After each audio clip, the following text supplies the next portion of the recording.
It all started the morning Karen spotted my island from the community dock, binoculars in one hand and her HOA handbook in the other. To her, anything she could see automatically fell under her imaginary jurisdiction. My $3 million private island, which I bought years before she even moved into the neighborhood, suddenly became her newest obsession. The funny thing is, I had kept the island low profile on purpose. No flashy parties, no big gatherings, just quiet weekends, fishing, and enjoying freedom away from the HOA madness. But Karen had a talent for sniffing out things that weren't her business. One afternoon, I took my boat out for a quick supply trip, and that's when Karen approached me. Blocking my path like she was guarding a crime scene, she asked, in that sharp, nosy tone, "Who owns that land out there?" I kept it short and told her I did. Her eyes widened, not with respect, but with that power-hungry glint she always got. She immediately launched into questions about permits, regulations, and whether I had filed the island properly with the HOA. I almost laughed. The HOA doesn't own the ocean, doesn't own the docks, and certainly doesn't own my island miles away from the neighborhood. But Karen believed she could expand her kingdom anywhere she pleased. From that day on, she made it her mission to verify my ownership.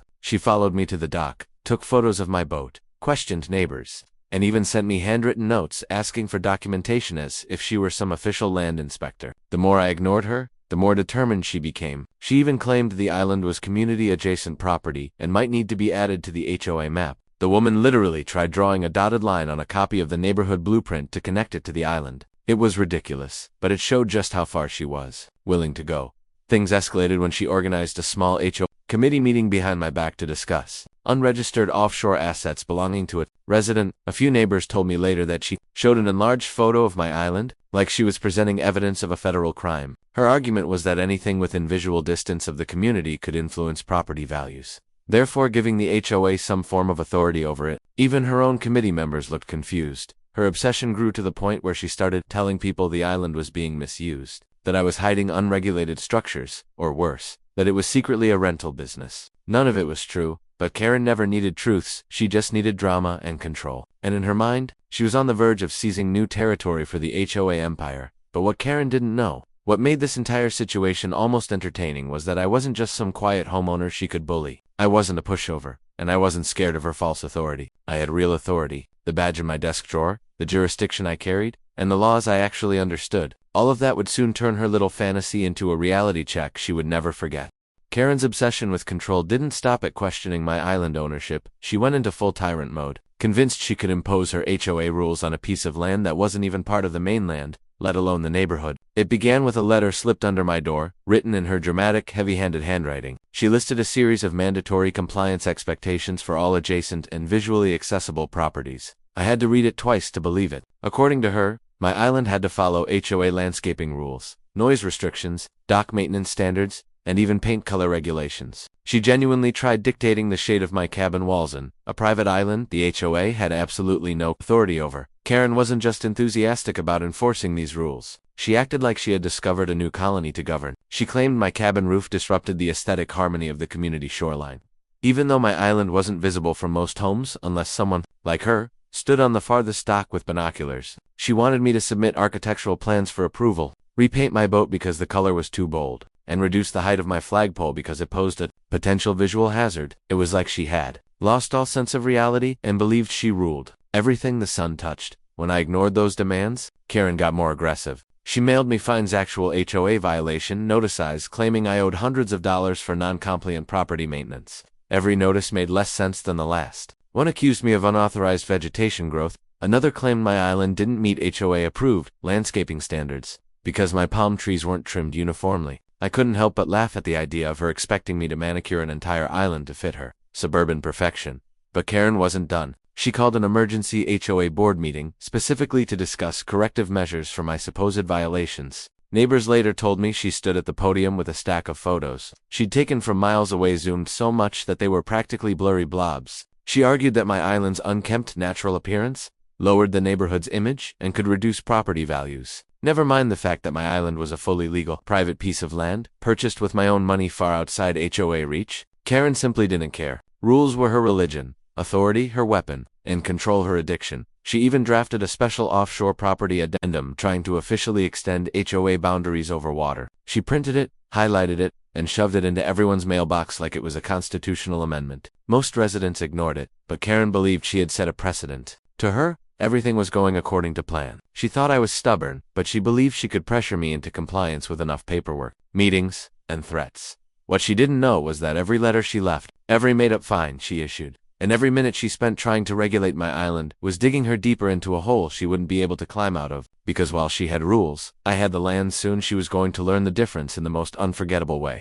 The breaking point arrived on a warm Saturday morning when Karen finally decided she had waited long enough for me to comply. She marched down to the community dock with a clipboard, 3 HOA volunteers she'd managed to frighten into helping, and most ridiculously a roll of yellow caution tape she planned to use, like she was conducting an official land seizure. I didn't know any of this yet. I was already on the island, cleaning up the shoreline and enjoying the kind of peace Karen could never understand, that it started when I heard the distant hum of a motorboat. At first I assumed it was a fishing boat or a tourist out on the water, but as it approached, the boat slowed dramatically, wobbling awkwardly, like someone unfamiliar with driving one was trying their best to look official. And then I saw them, Karen standing at the bow like a self-appointed admiral, wind blowing through her overly stiff haircut, her lips pursed in determination. Behind her stood 2 HOA volunteers, looking like they regretted every life choice that led them there. Karen pointed at the island as if she were discovering uncharted land. The moment the boat scraped onto the sand, she hopped off, nearly slipping, then straightened herself and announced loudly, "This property is now under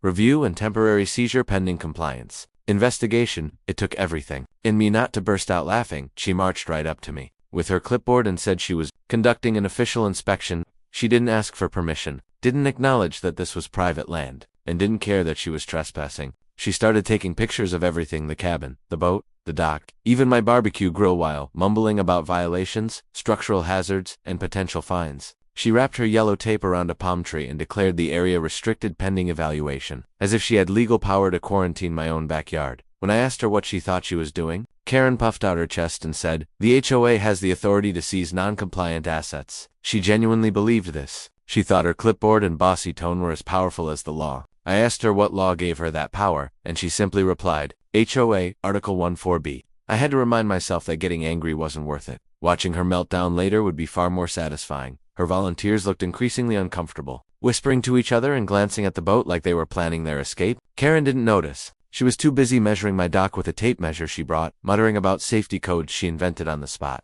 At one point, she even walked into my cabin without knocking, claiming she needed to inspect the interior for unapproved structures. That was it. Trespassing, unlawful entry, attempting to seize private property. It was beyond ridiculous now. She wasn't just an annoying HOA president. She was committing real offenses, and she had no idea she had chosen the worst possible person to pull this stunt on. As she continued her fake inspection, confidently documenting imaginary violations, she didn't know that every step she took was bringing her closer to the moment when I would reveal exactly who I was and why her little invasion was about to become the biggest mistake of her life.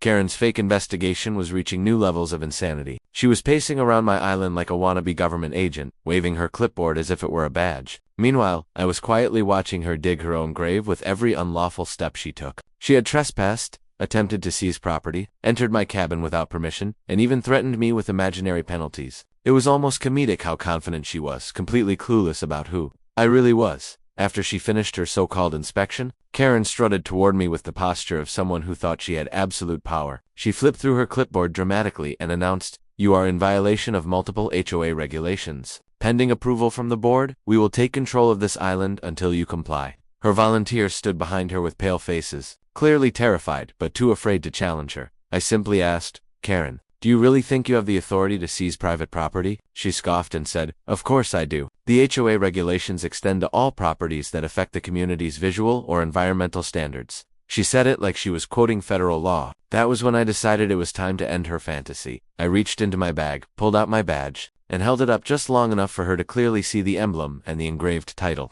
She could never argue with County Sheriff. Her entire expression changed instantly. The confident smirk on her face froze, her eyes widened, and her grip on the clipboard loosened. The volunteers behind her suddenly stood straighter, their fear shifting from HOA pressure to legal reality. "Karen," I said calmly, "you have just committed trespassing, attempted illegal seizure of property, unauthorized entry, harassment, and interference with law enforcement property." She blinked rapidly, her face losing color. Law enforcement," she stammered. I nodded. "Yes, this island is not only legally owned by me, but it also falls under county jurisdiction, and you just performed a dozen acts that could get you charged." She tried to recover, shaking her head. I didn't know. You should have told me." I raised an eyebrow. "I don't need to tell you I'm the sheriff for you to follow the law." And HOA rules don't override county, state, or federal law, certainly not private property rights. The volunteers immediately stepped away from her, distancing themselves as if she were a ticking bomb. Karen began backtracking like her life depended on it. She insisted she was just conducting a routine assessment.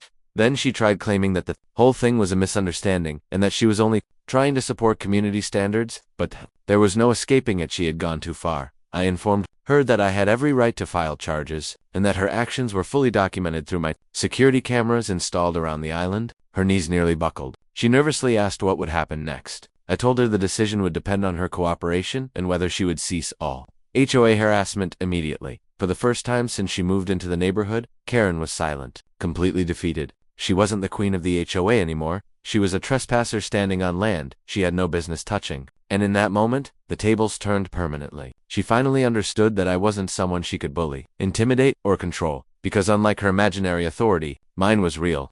The moment Karen realized she was standing on the private property of the county sheriff, her entire world flipped upside down. The false authority she had been swinging around like a sword suddenly turned to dust in her hands. But her downfall didn't happen in one dramatic explosion. It unfolded slowly, painfully, and publicly. Exactly the way someone like Karen feared the most. After revealing my badge, I escorted her and her reluctant volunteers back to their boat. They didn't argue. They just followed me like scolded children. Karen, normally loud enough to shatter glass, didn't say a word. As they boarded the boat, I told her plainly, "You will receive an official notice regarding your actions. Be ready for consequences."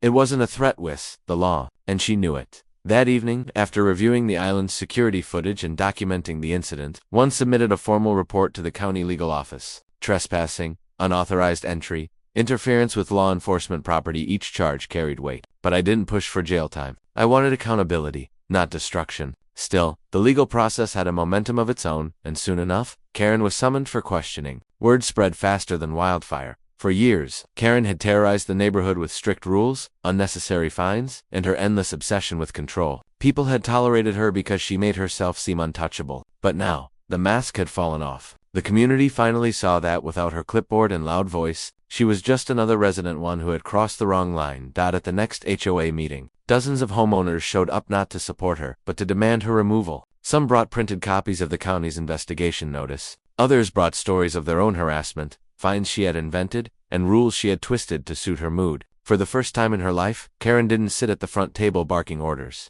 She sat off to the side, pale, shaking, and trying to avoid eye contact with everyone. When the vote was called to remove her as HOA president, nearly every hand in the room went up. Even the board members she once bullied into obedience voted against her. And just like that, Karen lost the power she had clung to so fiercely. But her downfall didn't end there. The county issued her a hefty fine for trespassing and unlawful interference. She was ordered to complete community service, which made the neighborhood smirk with satisfaction. Imagine Karen, who once yelled at people for leaving trash cans out too long, picking up litter along the roadside with a reflective vest and a garbage bag. Karma doesn't always come quickly, but when it does, it's poetic. The new HOA leadership reached out to me personally, apologizing for her behavior and assuring me that they would never again attempt to overstep their boundaries. They rewrote several bylaws to prevent anyone from abusing power the way Karen had, and for the first time, the neighborhood actually felt peaceful. As for Karen, she moved away a few months later, quietly, without announcements, without her usual grand speeches about property values, without the HOA handbook in her hand. No one missed her, no one asked where she went, and my island, it remained untouched, unclaimed, and finally free from the shadow of her binoculars and boundaryless ego. In the end, justice wasn't just served. It was delivered to her doorstep, wrapped neatly in the law she thought she could ignore.